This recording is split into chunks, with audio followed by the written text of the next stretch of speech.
Hi there, friends. I thought today I would share, as I build or as I create in my art journal, kind of my favorite go-to supplies. I thought, let me do 5, and then I was writing them down, and I think I got my 6 top, but I added a few bonus and not including the basics. But let's get started. First, I do want to say that I am not counting basics. So things like scissors, pencil, glue stick, and then I've included these clips, and obviously your journal as well, or wherever you're doing your art.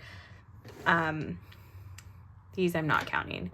They are often used, not always this, because I do like a different adhesive, but, oh, and ephemera. So I included this little guy for example, but I have all sorts of, I keep little teeny bits in this little case. If you've seen any of my other videos, you've seen all my stash. This guy sorted with ephemera. I have other baskets that hold different sizes. So that is also not included in my list. I equate that to being a basic alongside scissors and stuff like that. So that is my basics set aside that I will be using. Oh, I guess water and a palette. Generally a palette that is well loved and needs to be cleaned. And not even clean water. Do recommend clean water. So let's get started. I do have a page in here that I kind of started already and wanted to keep working on. Now I just need to find it. My goodness. Did I just have it out here? Yes. Okay. I did a little bit of work on here last night because I wanted it to be able to be dried already and not have to wait for things to dry for this video or use my heat gun because my cat freaks out with it. But this, I had gotten new supplies and I was testing them out. So I got these little sponge dauber thingies, and I got some new, actually I didn't even use the new one. But these like teeny little distress inks, they do kind of fun things and I'm just learning them. So I just got mini ones. But this green that I did using one of those sponges and a stencil is this one that I had got from a friend. So playing around with that. So really, okay, one of my first things is watercolor paint. I have curated kind of my own palette. This is a Jane Davenport tin, and I love the size of it for being able to take it on the go. I do have a bigger tin, and then I have an even bigger palette. The bigger tin, I can swap out these little pans. I've never been a pan girl until this year. I had this Jane Davenport tin for quite a long time, rarely used because I'd use my big palette that I curated and squeezed out. But then I wanted something small and I had this, and I thought, I'm gonna build my palette into pans. So that's what I did. So number 1 on my list is watercolors with a favorite brush. This is the Princeton Neptune. My ultimate favorite brush for nice watercoloring is the Escada Reserva. These are very expensive. I think I got it as a special gift. These, I think I got like a special birthday gift. Anyway, so this is my go-to one for, especially an art journal, because they're not too expensive and I can bring it with me, and if it gets wrecked in travel, then it's easier to replace than that other one. So number 1 on my list is watercolor paint. As I said, I laid that down already and let that dry. And then I used one of my basics, and I love swatches in my art journal, and I like to outline them after the fact. Once in a while I'll do my lines first, very, very, very rarely. Second is one of my bonus items, I guess, would be stencils, because I did technically use a stencil on here. I love stencils. for creating texture and backgrounds. This was a stencil here, and I used modeling paste. This is the modeling paste that I like. Actually, there's a different brand of modeling paste that I used, and now I can't remember what it is, and I liked it better than this one. This dries pretty quickly, which I like. It just feels maybe like grittier. I'm not sure. There's something that it's okay. So that's a stencil that adds texture, or modeling paste with a stencil that adds texture. Let me see if I have any more. I know I have. Nope, not there. This is a stencil. This is one that I, let me see. Can you see it better there? This is one that I carved out myself. I just bought acetate. It was a little thinner than I wish I had, but it's hard to know when you're buying online.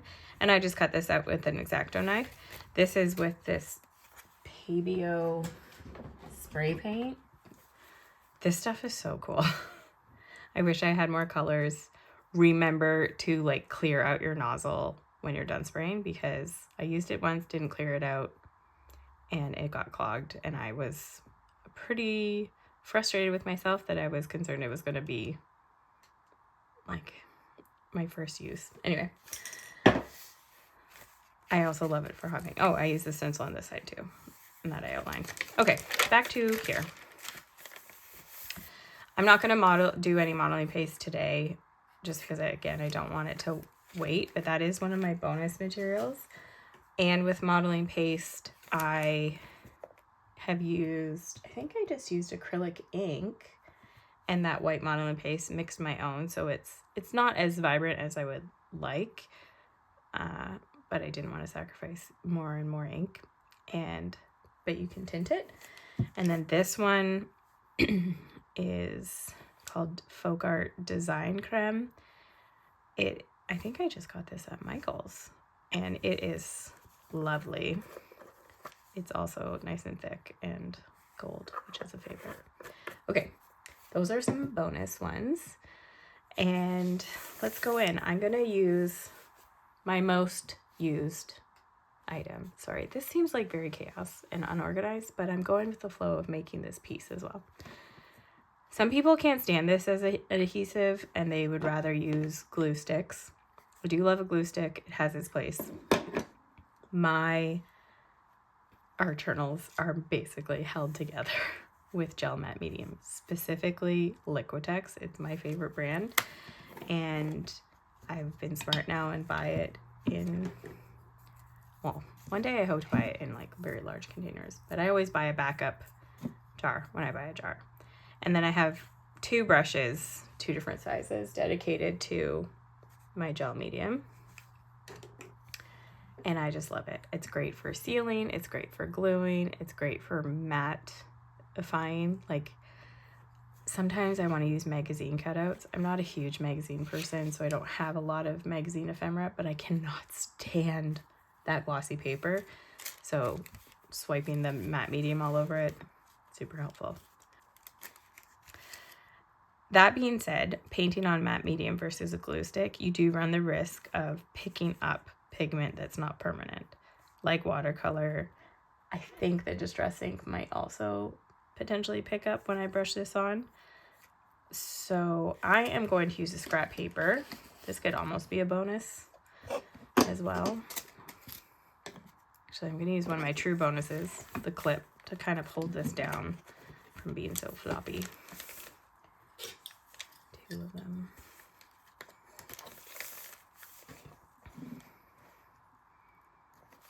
Here.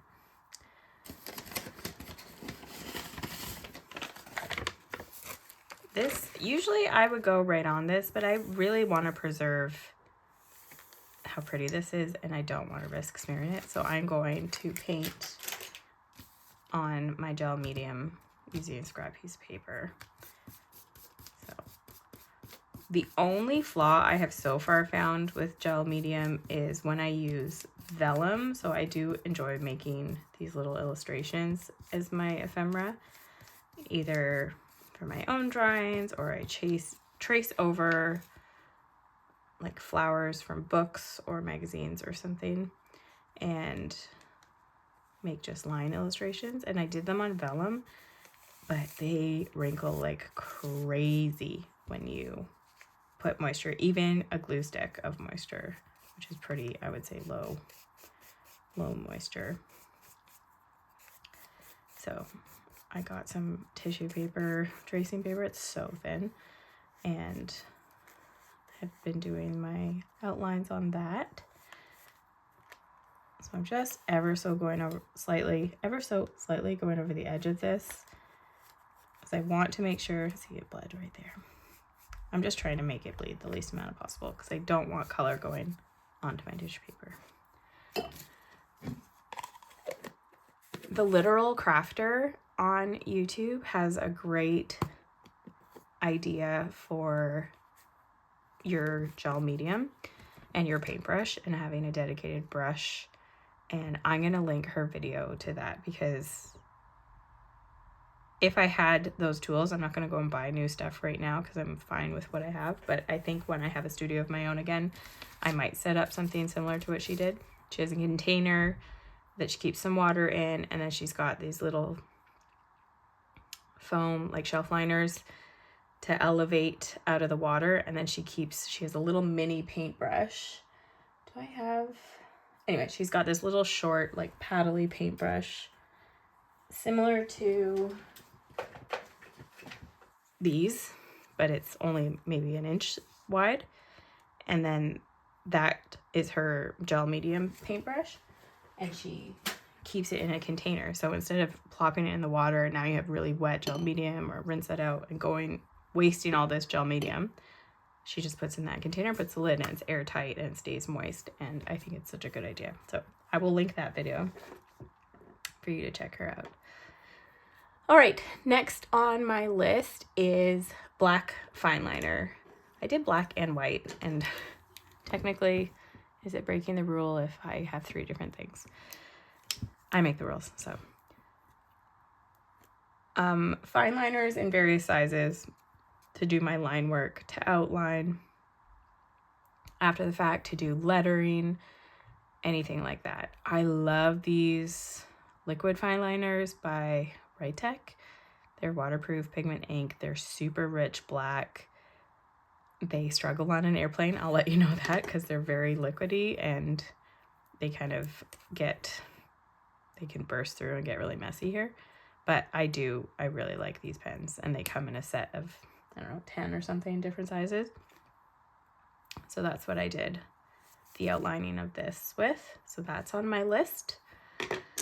For lettering, the Tombow Fudenosuke pens are on my list.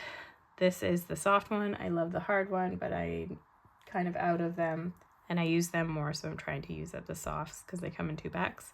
It is a brush pen. It is also waterproof when it's dry, so it's nice for lettering or something, and then you can paint over it, or outlining. That's almost always used, especially if I've done lettering. And then the Uniball Signo gel pens. These come in different colors. I do have black and I do have gold, but white is my most often used, and I buy multiples at a time, and I love them for outlining. When this is dry, I would probably go in and outline the outside of this flower. I don't know if it'll dry in time for this video, and then it'd be cool because you would see it over top of where I have paint in the background. Next is a Prismacolor Premier in indigo blue. Now, I am Canadian. I don't know that it's all over Canada, but I call these pencil crayons. You might call them colored pencils. And it's a hilarious debate with my brother-in-law, who's an American. This is a pencil crayon to me.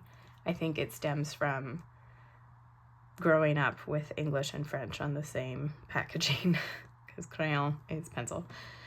And anyway, so specifically the indigo blue is featured on many of my pages. And what I love to do with it is just do like a rough scribbly outline of my page, kind of like a little border. Sometimes it's after, usually it's one of the last things I do. Oh dear. Well, that's okay. We live and we just move on. One of the last things that I do, but I kind of like how it just completes the page. That one I did in gold. There, you can see some in here. And then I think I went over it with marker, and then I went over it with China marker on the very edge, which is one of my bonus tools. This is like a wax pencil. It comes in different colors. I have it in black. I have a white. I swear I have a white of these somewhere. Cannot find it for the life of me. Hopefully it's in our storage unit. I have this red. Can't decide. I don't know if I like the red as much. But this is great because it acts as a resist. It goes over literally everything. And it makes really nice marks. So I use that often for these little notches that are featured on many pages. Or sometimes in lieu of the pencil crayon, I'll use that as an outline around swatches. I just like them. And they're cheap and easy to come by. But they just leave like a nice texture. So that is on my list. Next is Posca markers, if you can't guess. This is also a bonus. I do love them for certain pages, styles. If they're really heavily painted with things, I'll definitely come in with this at the end, probably usually with my pencil outline. But they're pretty cool. They're really nicely, for the most part, generally quite opaque. And they just have really nice colors. I love this yellow ochre. I do wish I could find it in a smaller tip. The 3mm tip is my favorite. This one's a little chunky, so it doesn't always do exactly what I want because it's so thick, but I do enjoy it. I might come back with that as I work on this page a little bit more. One of my top things that I love is acrylic gouache. Especially love the Holbein series because they're so matte and they're so velvety. This is my favorite color, clearly. Yellow ochre and olive. Followed with Prussian blue and opera, which is like a fluorescent pink. And where is it? Nope, that's not it. Shell pink. These are some of my go-to. This is like my ultimate palette of acrylic gouache. If I had to go somewhere and just take these.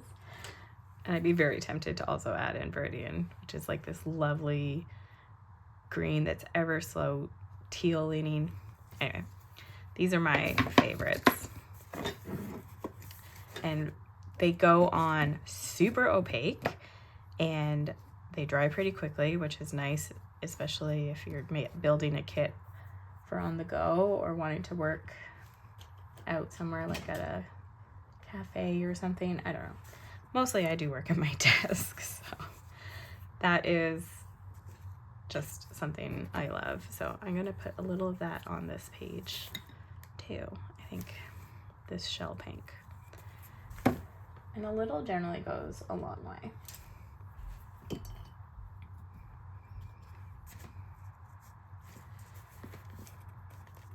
If you've watched some of my other painting videos, you'll see that I do love to add a background after the fact. That's not always the case. Sometimes I paint a whole background, like many pages in my art journal of backgrounds, just filling in with color before going in and painting anything in the book. And it just helps me get over the fear of the white page when I do those background preps.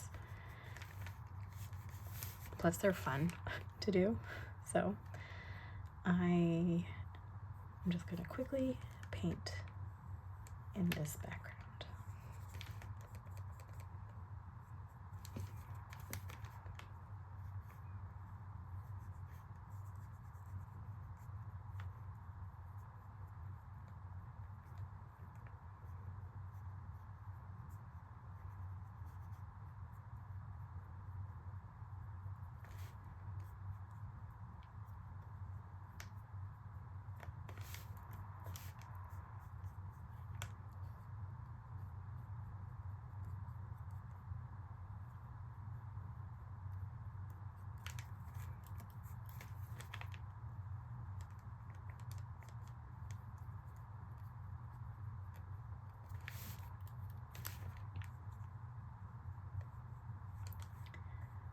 When I was preparing my list to make this video, it was so hard for me to narrow down my supplies. First I thought, oh, I can do 5. That's fine. I can limit myself to 5 things. And then I started pulling out things that I love on a page and thought, absolutely not could I do 5 things. Really, I should have just called this 10 instead of having bonus. But my bonus could be my whole art cart. As a mixed media artist, like, you use all the things, right? I used to say that I was a watercolor artist, and it just felt so, not limiting, but just A, not accurate in terms of art journaling, that's for sure, and B, I just knew that I loved more than just watercolor. So it was really nice to kind of change my artistic identity there a bit and allow myself to call myself a mixed media artist. I think it's funny because it took so long for me to be okay with calling myself an artist, like a professional artist in general, even though people were paying me for my art. And then I finally got, I guess, the courage, you could say, to call myself a fine artist, because I was making fine art and doing my art journaling on the side, or I guess it's just a private practice.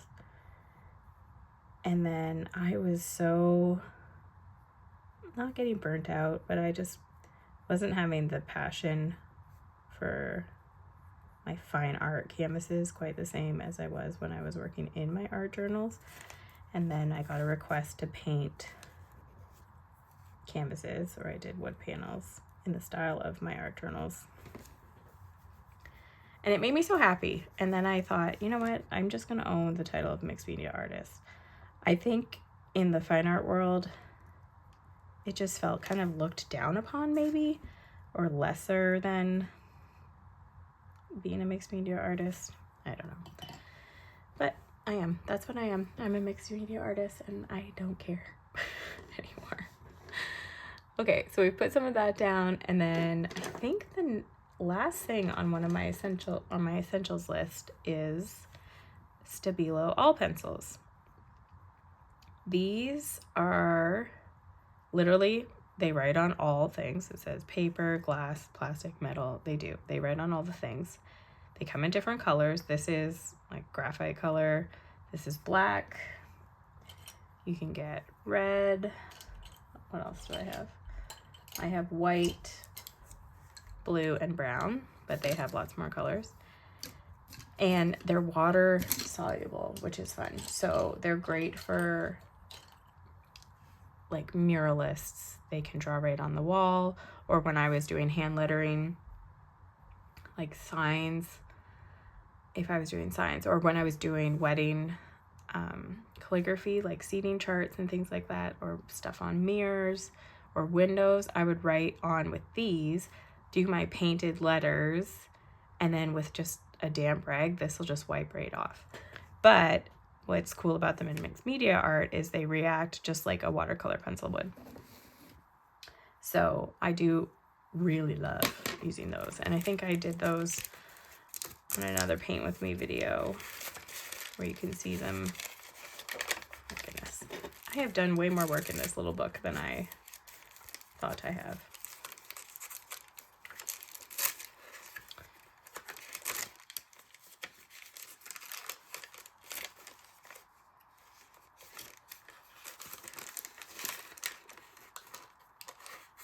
Oh my goodness, maybe I haven't done it in here. I really thought I had.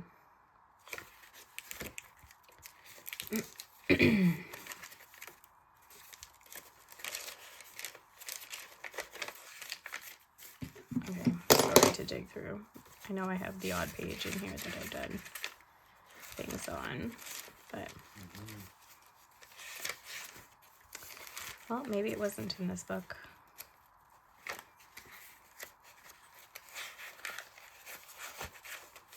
Okay, sorry. Anyway, I'll just show you how I do it now.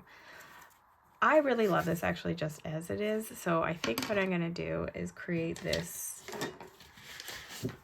bleedy edge with the Stabilo All, and I think I'm going to use the blue, which is pretty dull. Because I kind of wish that I had painted the pink before putting that blue indigo down, and I could just paint over it right now. I'm going to use this Stabilo All here and just kind of roughen up or darken up the edges, and then I'll show you what they do with paint.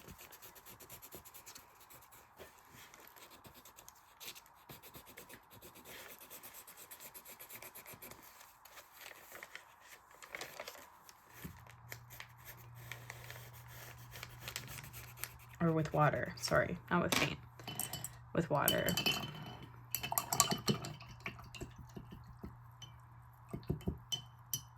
So with just water on my brush, see how that activates or reacts with the water. Just like a really intense, almost similar to the Inktense, Derwent Inktense pencils, which are also lovely to work with because once they've been wet and once that dries, they're pretty permanent compared to a watercolor pencil that would be at risk of activating again if it got wet. So that's the Stabilo All. That's a really intense blue, and I think I'm going to soften it by adding some of the black. So because this is just wet paper, it's reactivating right when I put the pencil on too.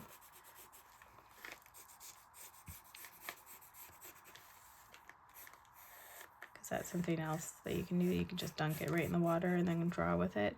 But what I like about, I find watercolor pencils to be really scratchy, and these ones are less. The lead seems softer when you're using it wet, so.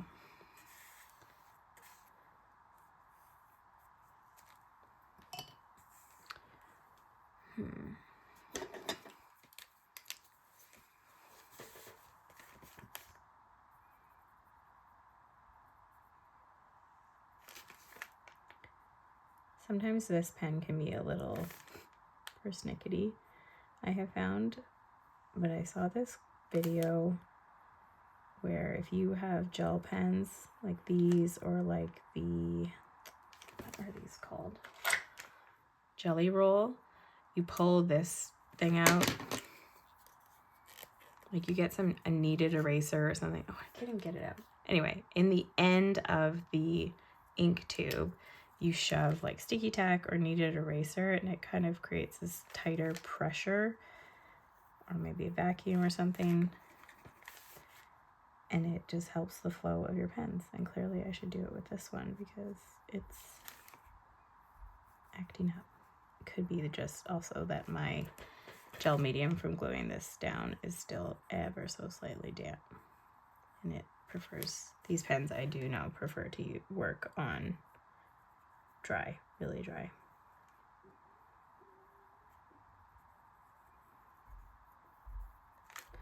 But what I love about them is using them for this outlining technique kind of just helps things pop. Oh, that is definitely still wet.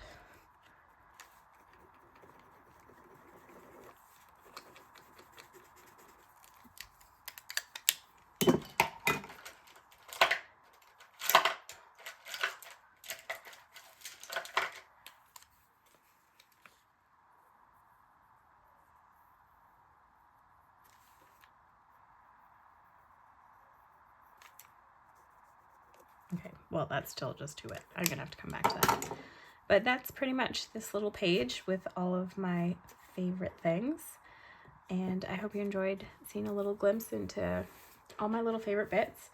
And if you've made it this far, let me know, what is your go-to tool? Do you have a top 5? Do you have a top 1?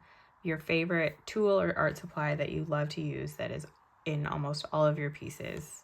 Let me know in the comments. And if I've never tried it out, I would love to maybe try it out.